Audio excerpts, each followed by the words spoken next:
Aujourd'hui, on est encore et toujours dans l'été de l'horreur. Et on va continuer à parler d'horreur. Il fait pas très chaud en ce moment, mais ça va revenir. Et il fait souvent chaud dans les nouvelles de ce que nous avons perdu dans le feu de Mariana Enriquez. Et apparemment, c'est vraiment une autrice dont on commence à pas mal parler.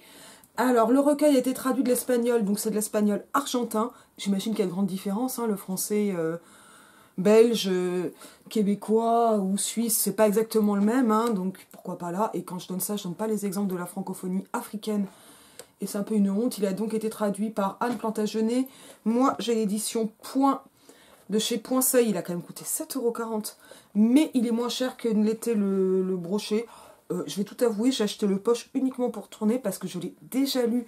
C'est un recueil que j'avais téléchargé absolument pas légalement et dont je lisais régulièrement des nouvelles et parfois plusieurs d'affilée, parfois avec de longues pauses depuis 2-3 mois, avec pas mal de plaisir. Et en fait, là j'ai reparcouru le sommaire, je vais même dire avec de plus en plus de plaisir au fur et à mesure des nouvelles. Mariana Enriquez, je la connais pas du tout. Donc là on a 12 nouvelles. Comme ça j'aurais pu y passer un an. J'étais plus rapide. 12 nouvelles et elle vient d'avoir un prix, c'est quel prix Héraldé, le prix de la critique pour Notre part de nuit aux éditions du Sous-sol, c'est de 2021. Je l'ai pas lu, j'ai envie de le lire, ça viendra, je sais pas quand. Une petite miniature. C'est voilà, on est chez Point, ça marche bien. Il y a une petite biographie au début. Et vraiment, ça vient des éditions du Sous-sol avant d'être chez Point, visiblement. Je sais pas trop comment ça marche comme ça, ces reprises. Le titre a une légère divergence. Alors, j'ai fait qu'un an d'espagnol en seconde, hein, mais c'était Las cosas que perdimos en el fuego. Il me semble que cosas, c'est les choses, mais j'ai entendu les causes. Alors, peut-être que là, c'est vraiment moi qui déraille. Ça serait beau comme titre, si c'était le cas, mais très grande prudence. 3 épigraphes, je rappelle, les épigraphes, ce sont les citations que l'on met en exergue. L'exergue, c'est la place, c'est-à-dire en les détachant, soit en première page, soit parfois les exergues, c'est le cas souvent dans les bouquins romantiques, en début de chapitre, pas seulement dans les trucs romantiques. Et là, ça va être des citations qui vont fonctionner donc pour l'ensemble de l'ouvrage et donc des 12 nouvelles. I wish I were a girl again, et j'ai fait de l'anglais en LV2, mais vraiment on sent que c'était une LV3. Hein. Half Savage and Hardy and Free, Emily Brontë. Et I am in my own mind, I'm locked in the wrong house, Anne Sexton, qui j'ai très envie de lire. Et dont j'entends beaucoup parler ces temps-ci, je sais pas pourquoi plus en ce moment qu'à d'autres, peut-être parce que je me réveille. Mais ça m'a vraiment plu. Alors il n'y a pas de nouvelles qui m'aient pas plu, il y en a qui m'ont plus plu. Et je conseille quand même très très vivement le recueil. Allez, soyez... éventuellement le faisant de façon légale. En vrai, c'est mieux, surtout pour des auteurs vivants. C'est pour ça que j'ai vraiment pas regretté de l'acheter. Alors, je vais lire les titres des nouvelles, faire quelques petites remarques, et puis parler un peu plus de ce qui m'aura le plus plu. L'enfant sale, ultra touchante. Elle m'a vraiment archi marqué quand je l'ai commencé. Ça raconte comment une jeune femme, vit seule dans un quartier déshérité, je crois que c'est à Buenos Aires. Alors, j'ai jamais été en Amérique du Sud. Alors, remarque générale et globale, moi j'ai eu l'impression d'y être, mais vu que je sais absolument pas à quoi ça ressemble en vrai, et que je suis très inculte sur la situation en Amérique latine, j'allais dire en particulier en Argentine, mais c'est pas que je m'y connais moins sur l'Argentine que sur le Brésil ou sur d'autres. Enfin, sur le Brésil, je vois déjà un peu ce qui se passe au niveau des classes lutte des races, mais enfin de vachement loin. Donc quand je dis j'ai l'impression d'y être, je sais pas dire réellement si ça correspond à mon cliché. Pas tellement en fait, quoi, parce que ce cliché il était quand même très lointain et dégagé, parce que je sais que c'est un cliché de ce qu'on appelle l'orientalisme en gros, même si l'Amérique du Sud c'est pas directement l'Orient. L'exotisme, quoi. Mais en revanche, j'ai vraiment eu l'impression d'y être parce que il y a vraiment des ambiances et j'ai vraiment eu l'impression d'être sur place. Et ça m'a beaucoup plu. Et là, par exemple, l'enfant sale, ça commence par « Ma famille pense que je suis cinglée parce que j'ai choisi de vivre à Constitución, dans la maison de mes grands-parents paternels, un bloc de pierre et de portes en fer peintes en vert, rue Verreyes avec des motifs art déco et de vieux azuleros au sol. Ils sont tellement usagés que si je les cirais, je pourrais ouvrir une piste de patinage. » Et donc, en fait, cette jeune femme parle en partant de cette maison, et depuis cette maison, elle va observer un enfant sale en face de chez elle, dont la mère est une junkie, et en même temps va se passer un fait divers. Et waouh, j'ai eu mal au ventre. L'hôtel est une très très belle nouvelle. Alors, elle est fuyante. Elle est fuyante parce que bon, on se rappelle que souvent, traditionnellement, la nouvelle, ça va être pas seulement un petit texte, mais c'est un texte qui est souvent caractérisé par une unicité d'action. Et là, ça a aussi marché d'ailleurs pour la première L'Enfant Sale, mais l'hôtel est vraiment très fort pour déjouer ces attentes-là, parce que Mariana Enriquez est très forte, elle va mettre dans des ambiances très très particulières, très denses, et qui vont souvent être partir de femmes, globalement de femmes plutôt jeunes, et pas plus toutes jeunes, c'est pas les mêmes, ou pas les mêmes moments, surtout, et souvent de femmes qui n'ont pas une grande confiance en elles. Et dans ces 12 nouvelles, il n'y en a qu'une seule qui a un homme, en fait, un garçon, pour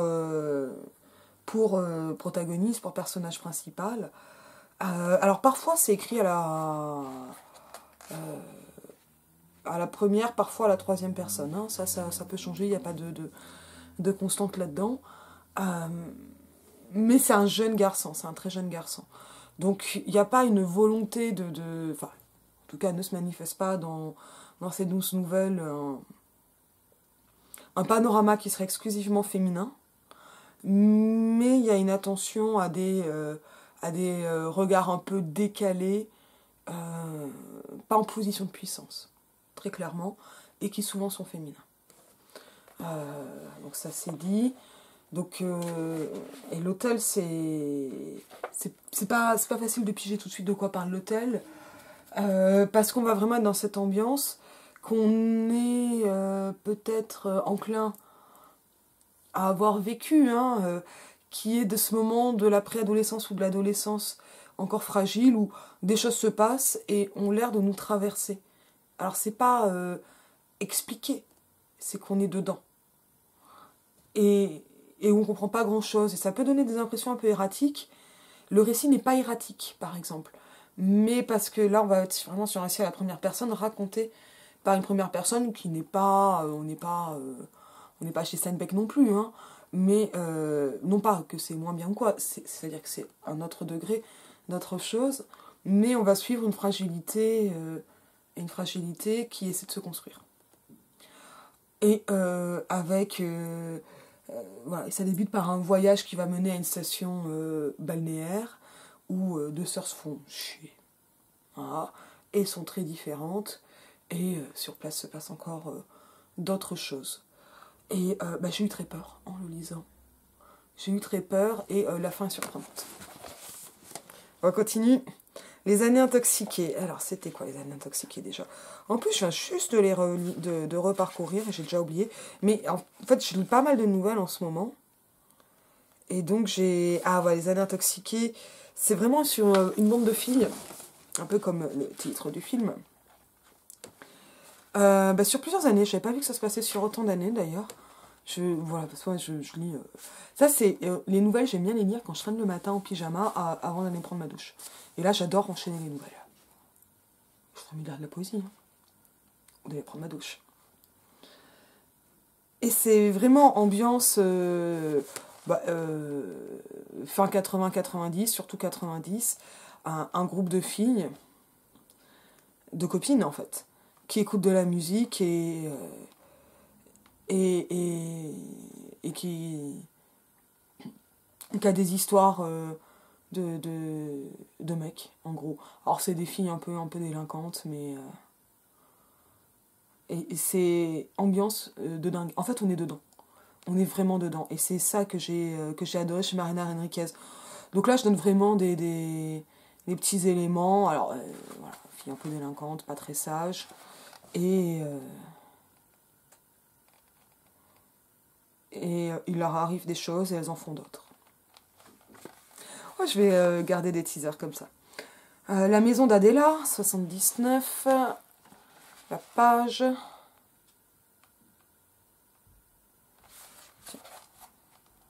Mais alors, qu'est-ce que c'était ça? Ah, c'est terrible. C'est absolument terrible. Donc ça, c'est une petite fille pauvre.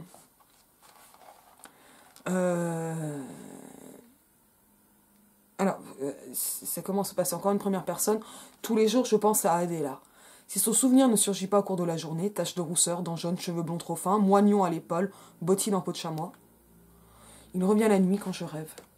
Mes rêves d'Adela prennent des formes différentes. Mais dans tous les cas, il pleut et on est présent, mon frère et moi, tous deux immobiles devant la maison abandonnée avec nos cirés jaunes, regardant les policiers qui parlent à voix basse et à nos parents dans le jardin. Et donc on va avoir une analepse vers Adela, puisque on a bien compris que si c'est un souvenir, il s'est passé quelque chose pour Adela.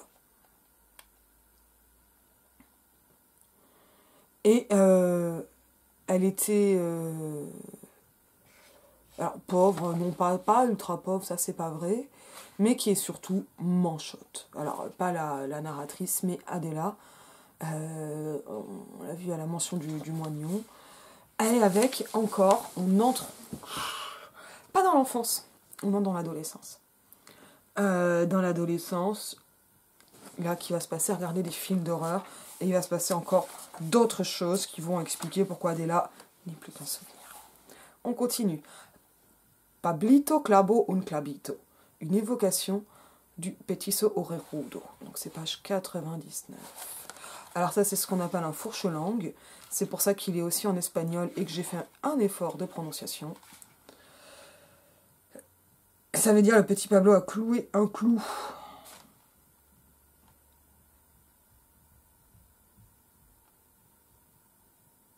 Et petiso orejudo, le petit oseille décollé, nous dit une note, est un tueur en série argentin condamné pour le meurtre de 4 enfants et la tentative de meurtre de 7 autres.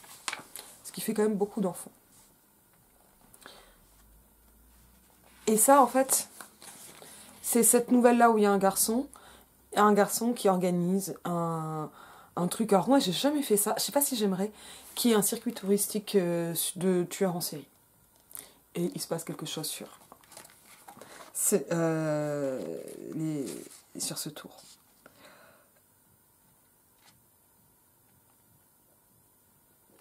Alors, j'ai jamais fait ça, mais je dois avouer que quand j'étais à Londres, j'ai eu le désir soudain et brutal d'aller sur les traces de Jack l'Éventreur à Whitechapel.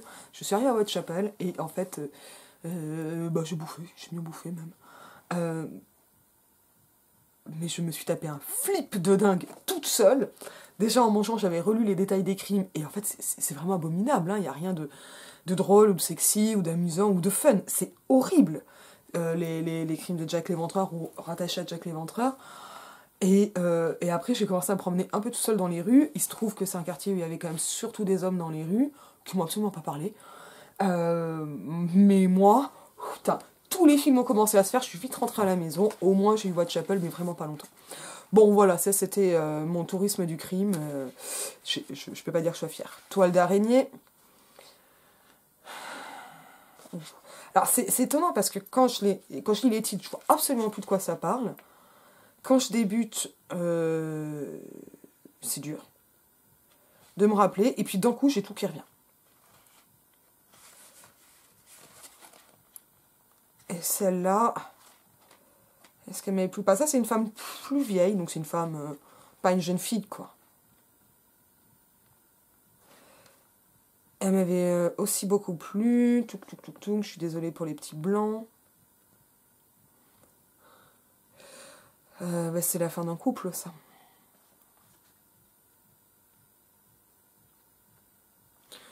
Enfin, on sent que c'est un couple qui a l'air d'être sur la fin et qui est en voiture. C'est ça qui se passe. Et ils tombent en panne. Fin des classes. Alors ça fait partie des nouvelles très dérangeantes du recueil. C'est une nouvelle sur l'automutilation et la propagation de l'automutilation. Donc là, je le dis, il y a du divulgachage, mais je sais que ce sont des choses dont il faut... sur lesquelles il peut être bon, bel et bon, si je puis dire, de prévenir. Et c'est assez trash. C'est assez trash et c'est vraiment de l'horreur. Donc là, on est en contexte scolaire. Lycée. Et c'est hyper gore. La suivante m'a beaucoup plu. Tiens, je me suis dit que j'allais la lire parce qu'elle n'est pas très longue. Pas de chair sur nous. J'allais traverser, je suis page 157, j'allais traverser l'avenue quand je la vis. Elle gisait parmi un tas d'ordures abandonnées sur les racines d'un arbre. Sûrement les étudiants en ont d'ontologie, me dis-je. Des imbéciles sans cœur qui ne pensent qu'à l'argent, plus le mauvais goût et le sadisme. Je la pris des deux mains, au cas où elle se serait désassemblée. C'était une tête de mort. Il lui manquait l'intégralité de la mâchoire, mutilation qui me sembla confirmer l'intervention d'odontologues en herbe. Je fouillai autour de l'arbre, dans les déchets. Aucune trace de la dentition. Dommage. Je rentrai donc chez moi, à 200 mètres à peine de là, tenant le crâne entre mes mains, comme si je me rendais à une cérémonie païenne au fond des bois. Je le posai sur la table du salon. Il était petit. Était-ce celui d'un enfant ? N'y connaissant rien en anatomie, j'ignore tout des os. Par exemple, je ne comprends pas pourquoi les têtes de mort n'ont pas de nez. Quand je touche mon visage, je sens le mien bien collé à mes os. C'est peut-être du cartilage. À bien y réfléchir, il me semble que non, même s'il paraît, c'est vrai, que ça ne fait pas mal quand on se le casse, et qu'on se le casse facilement, comme si c'était un os fragile. J'examinai un peu plus en détail la tête de mort, et découvris qu'il y avait un nom inscrit et un numéro. Tati, 1975. Des tas d'options s'offraient à moi. Ce pouvait être son nom, Tati, né en 1975. Ou bien sa propriétaire était une certaine Tati, également née en 1975. Ou alors, le numéro n'était pas une date, mais renvoyait plutôt à une sorte de classification. Du coup, je décidai de la baptiser du nom générique en espagnol de Calavera, qui veut dire tête de mort. Calavera. Le soir, quand mon mec rentra du travail, c'était devenu Vera. Vera, tout court. Lui, mon mec, ne la remarqua pas avant d'avoir enlevé son blouson et de s'être assis sur le canapé. C'est un homme très peu observateur. Quand il la vit enfin, il sursauta, mais ne se releva pas.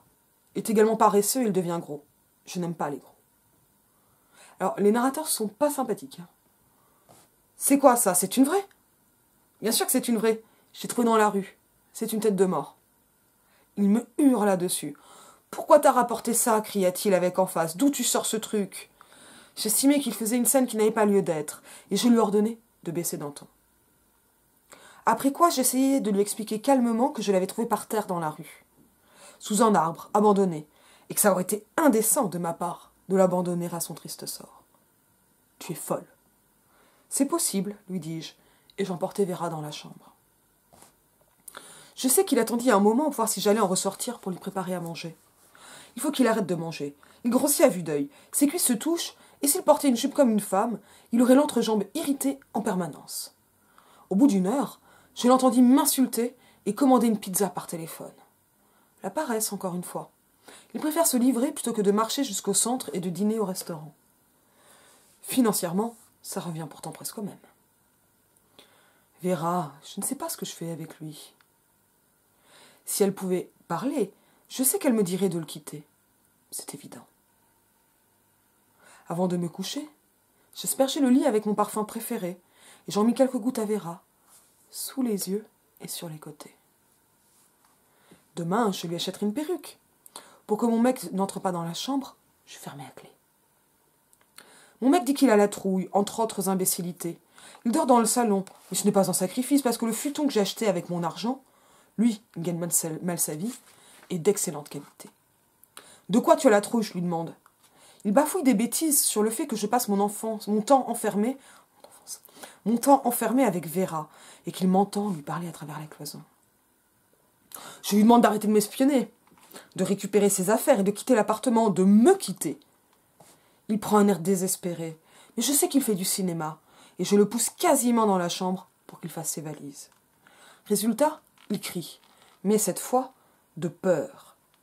Il a vu la petite Vera, avec sa perruque blonde super chère, en cheveux naturels, fins et dorés, sûrement coupée dans un village de l'ex-république socialiste soviétique d'Ukraine ou dans la steppe. Les Sibériennes sont-elles blondes? Les tresses d'une fille qui n'a rencontré personne pour l'extirper de son misérable village.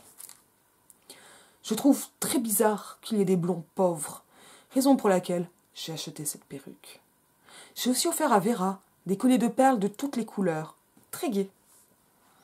Et elle est entourée de bougies parfumées, comme celles que les femmes qui ne me ressemblent pas mettent dans leur salle de bain ou dans leur chambre pour attendre un homme entre petites flammes et pétales de rose. Il menaça d'appeler ma mère. Je lui dis qu'il pouvait le faire si ça lui chantait. Il me parut plus gros que jamais, avec ses joues tombantes comme celles d'un matin napolitain, et ce soir, après qu'il est parti avec une valise et un sac à dos, je décidai d'arrêter de manger, peu à peu. Je pensais au corps parfait comme le serait celui de Vera s'il était complet. Des os blancs qui brillent sous la lune, dans des tombes oubliées, des os minces qui, lorsqu'ils s'entrechoquent, tintinabulent comme des clochettes de fées, évoquant des danses dans les bois, des danses de la mort. Lui, mon mec, c'est le contraire de la beauté éthérée des os nus. Les siens sont recouverts de graisse et d'ennui. Vera et moi allons être belles et légères, nocturnes et terrestres. Belles aussi seront les couches de terre sur les os, squelettes creux et dansants, pas de chair sur nous. Une semaine après avoir arrêté de manger, mon corps change. Quand je lève les bras, mes côtes apparaissent, mais pas assez encore. Je rêve. Un jour, quand je m'assierai sur ce parquet, j'aurai des os à la place des fesses. Ils traverseront ma chair et laisseront des traces de sang par terre. Ils transperceront ma peau de l'intérieur. J'achetais à Vera des guirlandes lumineuses, de celles qu'on utilise pour décorer les sapins de Noël. Je ne supportais plus de la voir sans yeux, ou plutôt avec des yeux morts. C'est pourquoi je décidai qu'à l'intérieur de ces orbites vides brilleraient de petites lumières. Comme elles sont multicolores, on peut en changer, de sorte que Vera aura un jour les yeux rouges, le suivant vert et celui d'après bleu. Alors que j'étais sur mon lit à la contempler, j'entendis des clés ouvrir la porte de mon appartement. Ma mère. La seule qui possède un double, car j'ai obligé mon ex obèse à me rendre le sien. Je me levai pour l'accueillir. « Tu as maigri, dit-elle. »« C'est le stress de la séparation, lui répondis-je. Après quoi on est resté silencieuse un moment. Elle finit par reprendre la parole. « Patrizio m'a dit que tu étais bizarre. »« À quel niveau ?»« Écoute, maman, il invente n'importe quoi parce que je l'ai plaqué. Il dit que tu es obsédée par une tête de mort. » Je ris. N'importe quoi.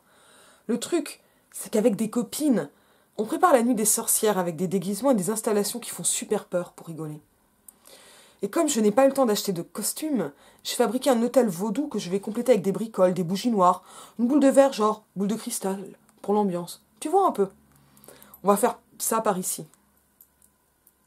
Je ne sais pas si elle comprit grand-chose, mais ça lui sembla raisonnablement idiot. Elle voulut voir Vera et je la lui montrai. Elle trouva macabre qu'elle soit dans ma chambre. Mes gobas s'en moufetaient mon histoire de fête, alors que je n'ai jamais organisé de soirée de ma vie et que je déteste les anniversaires. Elle crut aussitôt à mes mensonges concernant ma rupture avec Patricio. Elle partit tranquille et ne reviendra pas avant un moment. Tant mieux. Je veux être seule car, à présent, l'incomplétude de Vera m'angoisse.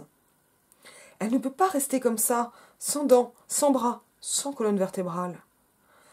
Je ne récupérerai jamais les os qui lui appartiennent, c'est évident. Il faut donc que j'étudie l'anatomie pour trouver le nom et la forme de ceux qui lui manquent, c'est-à-dire de tous. Et où les chercher? Je ne peux pas profaner de tombes, je ne saurais pas comment faire. Mon père parlait parfois des fosses communes des cimetières qui se trouvaient en plein air, comme des piscines d'eau, mais je crois qu'elles n'existent plus. Et dans le cas contraire, ne serait-elle pas surveillée? Il me racontait aussi que les étudiants en médecine allaient chercher là-bas les squelettes qu'ils utilisaient pour leurs travaux pratiques. D'où sortent-ils maintenant les eaux dont ils se servent? S'agit-il de copies en plastique? De toute façon, je me vois mal marcher dans les rues avec des côtes humaines sous les bras. Si par chance j'en trouve une pour la transporter, je me servirai du grand sac que Patricio a laissé. Et comprenez pour faire du camping, quand il était encore mince. Nous marchons tous sur des eaux. Il suffit de faire des trous profonds pour atteindre les morts enfouis. Il faut que je creuse avec une pelle, avec les mains, comme les chiens qui trouvent toujours des os, qui savent toujours où on les a cachés, où on les a oubliés. Quelques commentaires. Bon. Les narrateurs, narratrices très souvent ne sont pas sympathiques. On ne sait pas si ces narrateurs sont ou non fiables. Parce que même quand ils sont sympathiques, ou plus sympathiques, ce qui leur arrive n'aide pas à les considérer comme fiables.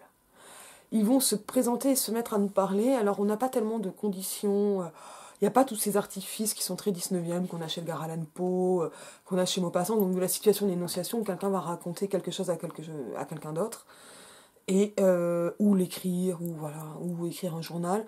Donc tout ce qui va ramener le fantastique du côté du found footage, là on n'a pas. On a juste elle qui parle, et on va avoir cette évolution. Alors elle s'appelle déjà comment cette nouvelle Pas de chair sur nous.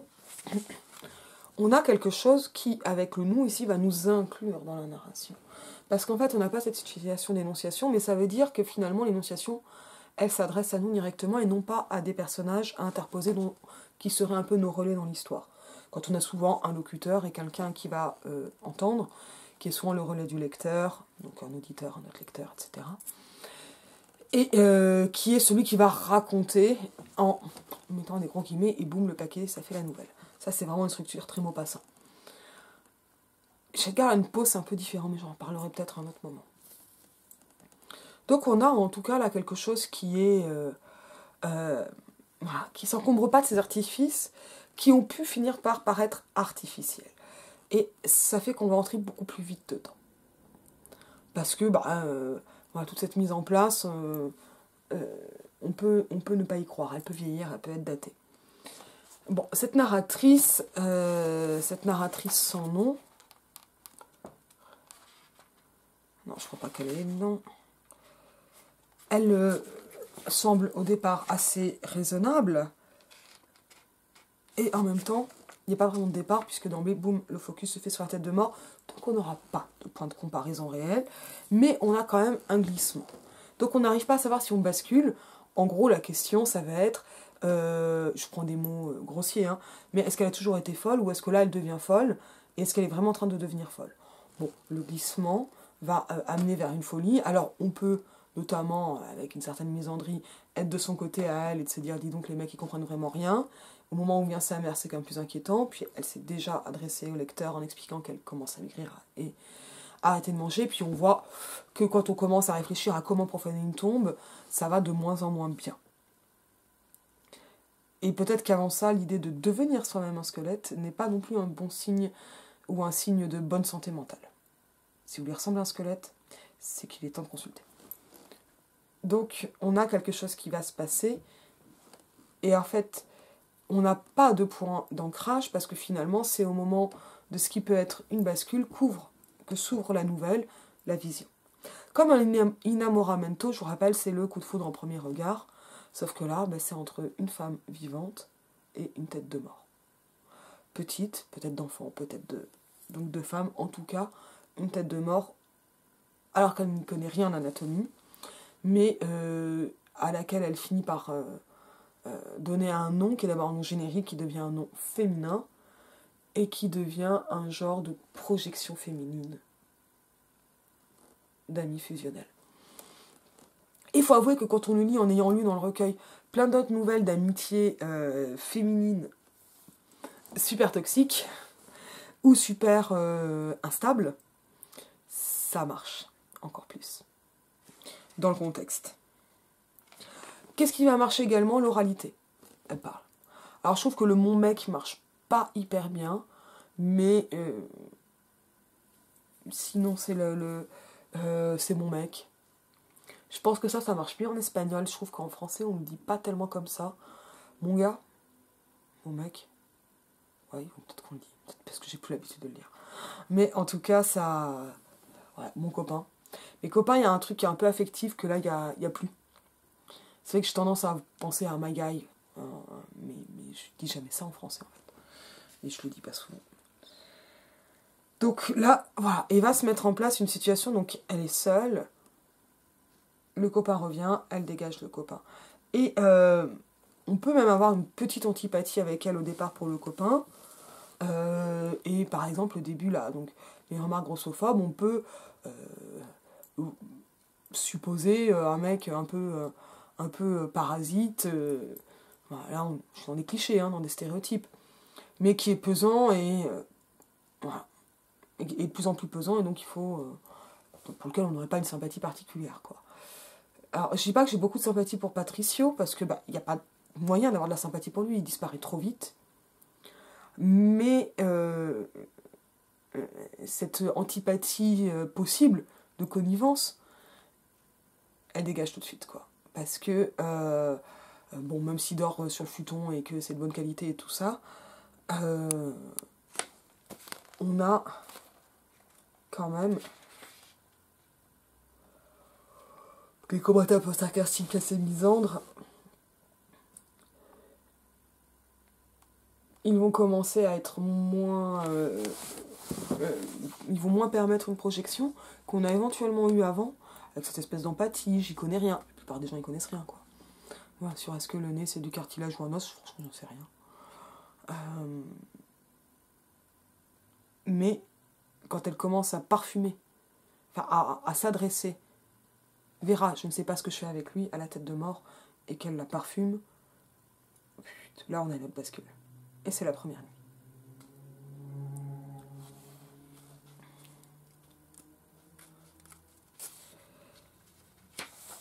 Et donc, en fait, on peut voir aussi comme une espèce d'accélération qui fait qu'on a une nouvelle très courte, mais sur une période qui est quand même plus longue évidemment que celle de la lecture, puisque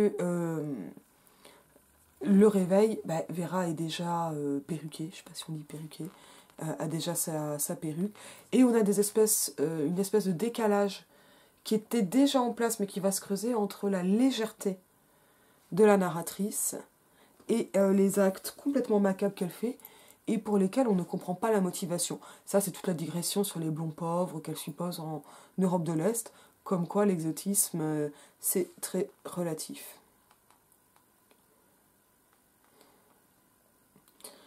Et là, on voit aussi que la grossophobie, elle peut trouver une autre explication qui va être de l'ordre de ce qu'on peut appeler l'anorexie mentale, ou donc pas juste la perte d'appétit, hein, là, mais des volontés d'amaigrissement, donc qui s'affirment, mais qui expliquerait aussi ce dégoût grossophobe. Donc c'est pas la peine de dire que c'est une nouvelle grossophobe, c'est pas une nouvelle qui parle de ça en fait.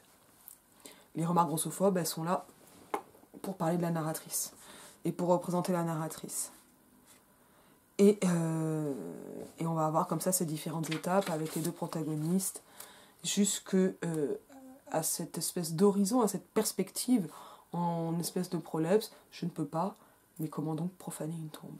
Et donc ça fait comme une espèce de bascule, avec en même temps une espèce de dilatation, mais dilatation où on n'a que des espèces de flashs, des moments sur ça ou ça, entrecoupés de digressions ou de blanc, hein, parce qu'on a du blanc entre les paragraphes, on a des ellipses, donc des moments dont on n'a pas connaissance, ou qu'on ne sait pas ce qui se passe, mais ça nous donne l'impression en fait de cut, et à chaque fois qu'on revient, c'est comme si les choses étaient plus graves. Alors c'est un peu en 2-3 soleils, en pas cool, en gros. Et ces espèces de cuts, ils vont à chaque fois montrer un autre état de la narratrice. Donc on a à la fois une impression de quelque chose qui est finalement assez lié, continu. C'est toujours la narratrice qui parle, on reconnaît son ton, on reconnaît sa voix. Mais en même temps, on voit qu'on a franchi des étapes. Et on ne sait pas où ces étapes vont s'arrêter. Et on s'inquiète pour sa santé mentale, mais on s'inquiète aussi pour sa santé physique, à ce niveau-là. Et donc quand on voit le désir de profanation de tombe pour récupérer des os, on est du côté mental, on se demande logiquement ce qui va se passer du côté physique. Notamment aussi parce que dans cette profanation, il y a quelque chose qui va lier le mental et le physique. Le patio du voisin, la suivante, ultra dure. Alors pas forcément gore, mais ultra dur, parce que alors plusieurs nouvelles contiennent de la maltraitance d'enfants. Et dans celle-ci, la narratrice, peu sûre d'elle, je crois qu'elle est enceinte en plus.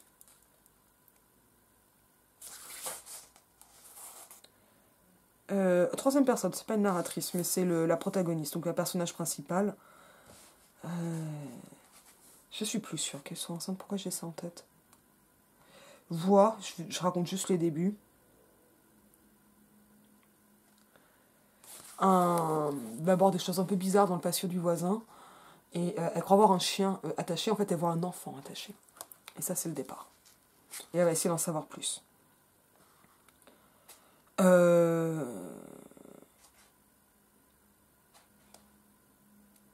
Voilà. Et il se passe plein de trucs bizarres. Et elle est la seule à les voir. Et c'est horrible. Franchement ça marche hyper bien. Alors j'en dis pas plus, elle est plus longue. Ensuite, Sous l'eau noire, terrible. Et elle va aussi, alors un peu comme la première, L'enfant sale, qui donc parle aussi de maltraitance infantile sur des enfants, comme l'annonce son titre. Mais dans le passé du voisin, on s'en doute pas, quoi. Voilà. Et on n'a pas d'explication finale, hein, comme dans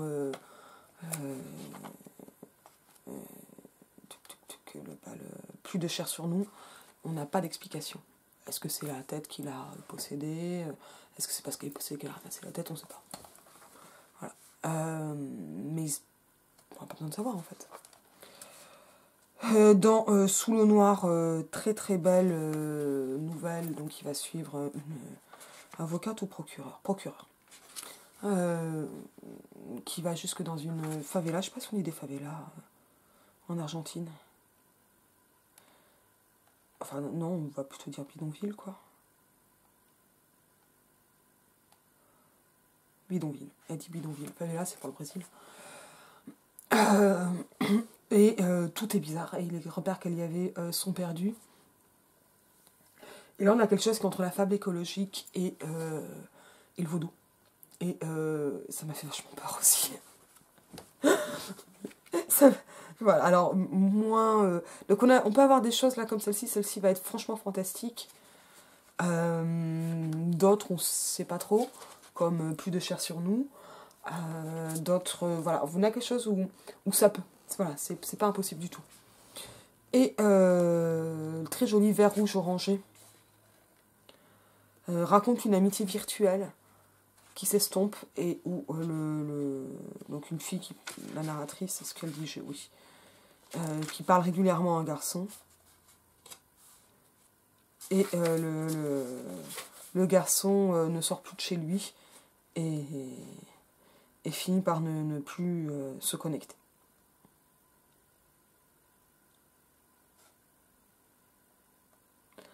Enfin, et c'est poignant. Là,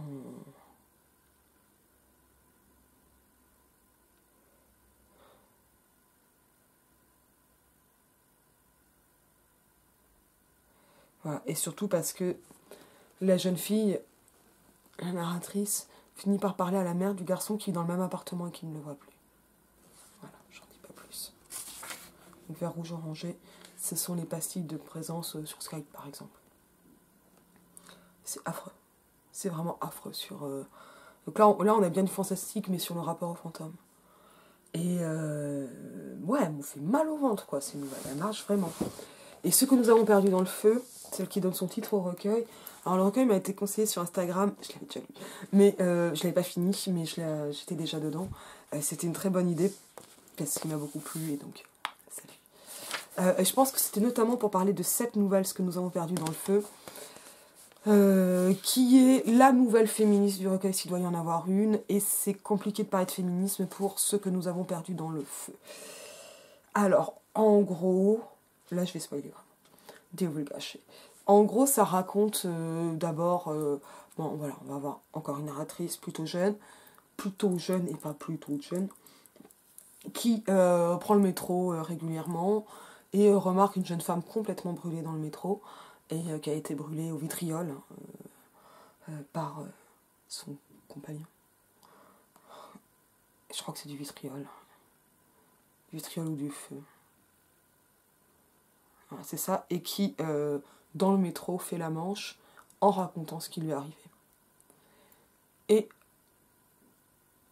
cette jeune fille va en parler avec sa mère, est proche de sa mère. Elles vont la voir toutes les deux. Et en fait, se met en place quelque chose qui est assez terrifiant, qui est que la mère, en fait, se trouve fondatrice d'un genre de groupe de femmes qui vont commencer à organiser des auto-immolations dans tout le pays et ça se propage. Alors, ça peut ressembler vachement, mais c'est pas du tout raconté de cette façon-là, au groupe des Hélène Sioux, je crois qu'elle s'appelle, ou des Sioux Hélène, dans Le Monde selon Garp de John Irving, donc de ces femmes qui se tranchent la langue. Mais là, on a un geste qui est directement politique, revendiqué. Ça m'avait tellement marqué que je pensais que ça avait existé. Mais j'avais lu Le Monde selon Garp en 4e ou 3e. J'aimerais en parler bientôt du Monde selon Garp. Ça vous plairait? Mettez un commentaire. Et en plus, j'avais recommencé d'autres de John Irving, mais je sais pas trop quand je vais faire ça. Mais c'est un romancier qui me tient bien pour Le Monde selon Garp, L'Hôtel New Hampshire et l'œuvre de Dieu, la part du diable. Ça, c'est vraiment mes 3 préférés, quoi. Pas les seuls, mais ces 3-là, je les aime beaucoup, beaucoup.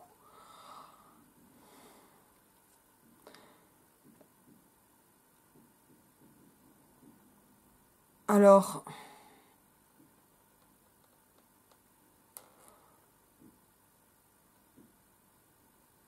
on a...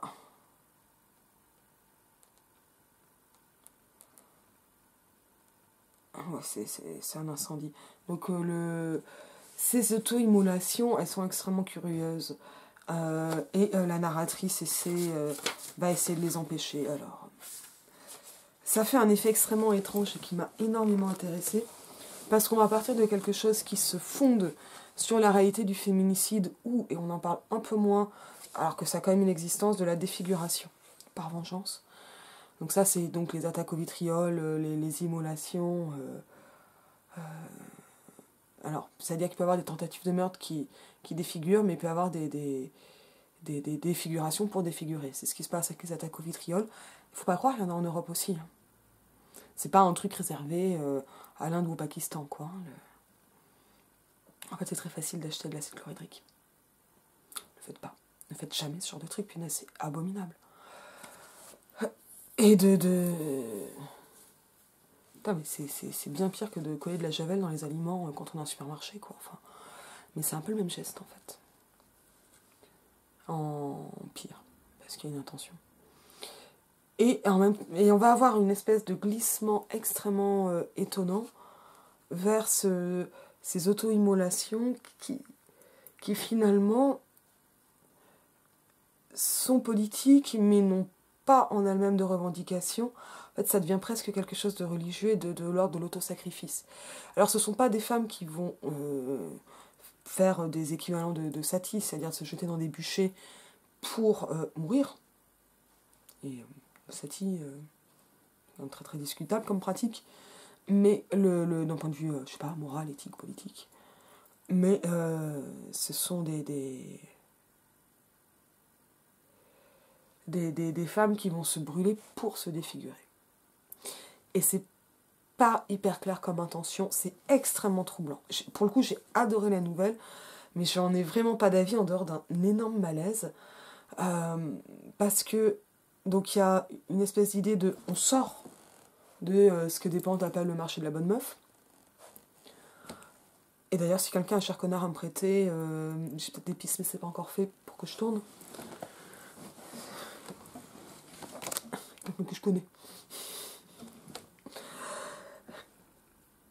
Et en même temps, il va y avoir un autre truc. C'est pas la peine de me l'offrir parce que je veux pas le stocker, je veux juste tourner avec. Donc on sort du marché de la bonne meuf, on va choquer, on va en même temps se rassembler en une communauté de brûlés, parce qu'on va être effrayante, parce qu'on l'a fait, et parce qu'on est visible en tant que l'ayant fait. Et c'est quelque chose qui parle indirectement, bien sûr, mais qui évoque ce que Naomi Wolf appelle le mythe de la beauté, et c'est un livre qu'il faut que je finisse et dont il faut que je parle, mais donc de l'espèce d'injonction esthétique des femmes qui sont là pour incarner la beauté, que ça marche ou non, et quand ça marche pas, on leur en veut. C'est dans Pornographie de Dworkin qu'il était dit à un moment, ça c'était extrêmement frappant, que jusqu'au XIXe siècle, les femmes laides étaient en fait déclarées laidronnes, étaient en fait enfermées dans les couvents, quoi, pour pas heurter l'œil masculin. Alors, est-ce que ça peut être dit aussi clairement? Je sais plus s'il y avait une source ou pas. Ça m'a vraiment marqué. Et je sais pas si en plus c'est une question de classe. Pornographie m'a pas mal plu, pas forcément pour les raisons que Dworkin avait prévues. Préface de Dora Muto très dispensable. Mais surtout parce que c'est pas seulement du porno dont on parle, mais du porno comme quelque chose... je vais pas en parler de Dworkin, je vais hésiter à en parler, mais pour le coup je le fais maintenant. Elle parle du porno comme le programme du pouvoir qui va se concrétiser dans le viol, en gros. Bon, elle est violemment anti-porno, hein, Dworkin, ça c'est très clair.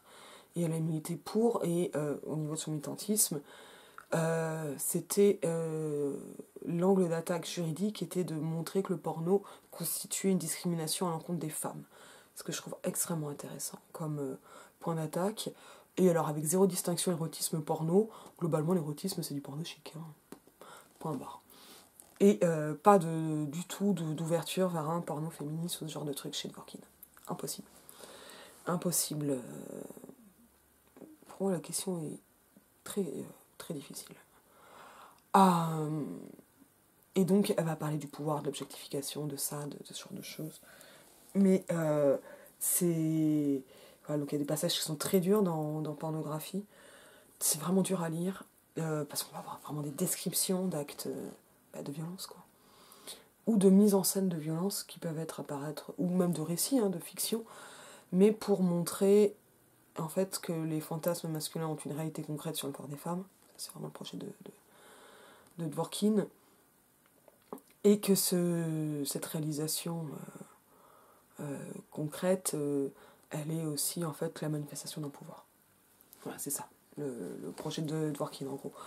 Donc c'est pas mal intéressant, j'imagine que si on est vraiment en porno studies, ça marche pas des masses.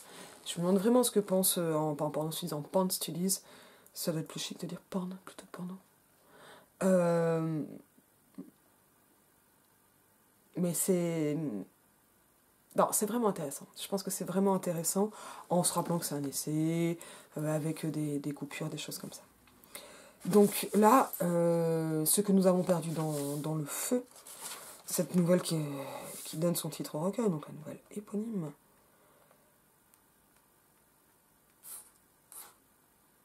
Il y a quelque chose qui va se passer, donc qui a l'air d'être une espèce de solidarité avec des victimes, et qui en même temps devient une solidarité complètement mortifère, et comme on le dit aujourd'hui, malaisante, en tout cas qui est profondément gênante, parce que là, moi, en fait, mon programme mental de valeur, il va être plutôt trop bien la solidarité féminine, ah super stimulé, non pas du tout en fait, boum clivage, et notre empathie qui est construite pour,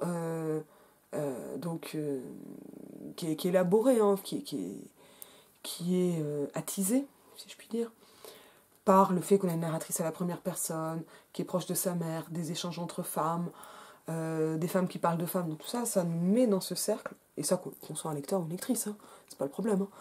On va entrer dans cette connivence, et cette connivence, elle commence à pas le faire.